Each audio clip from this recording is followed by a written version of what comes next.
ซาเขากับเป็ดไปแล้วทั้งนี้เอารถมาถูมาไทยออกเป็ดมาเลยเห็ดสาราไว้ส้นแดดส้นฝนยามนั้นหลังกัน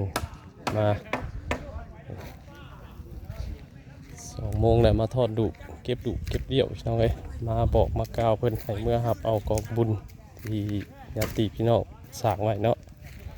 กำลังเห็ดแรงกับมีการครบงานกันตลอดแจ้งมืออื่นก็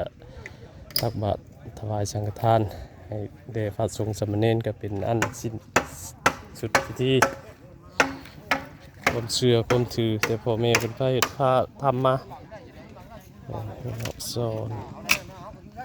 อายุเป็น54 ปีนะเว้ยเป็นผู้หญิงเนาะ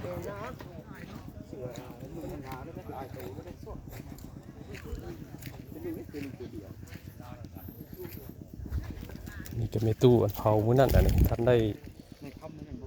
แม่นมีเท่าคำมื้อนั้นเนี่ยท่านได้อันนี้นี่เพิ่นท่านได้แจกอันนี้เพิ่นท่านได้แจกแล้วเพิ่นสิอ้อมไว้แบบนี้ท่านมีเท่าคำบ่มีเท่าคำเท่าคำมื้อนั้นนี่เงินมาช่วยบอกไปต่อจนลืมตัวนี้ก็ท่านได้แจกได้เนาะยังแล้วเงินมาช่วยบอกจังแล้วแต่หึงคือสิหึงตึกท่านได้แจกบ่สาลาวนะยังแล้วอันนะเ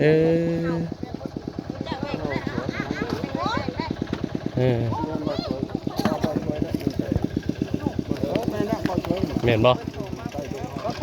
อันนั้นไม่ใช่เสือบุรี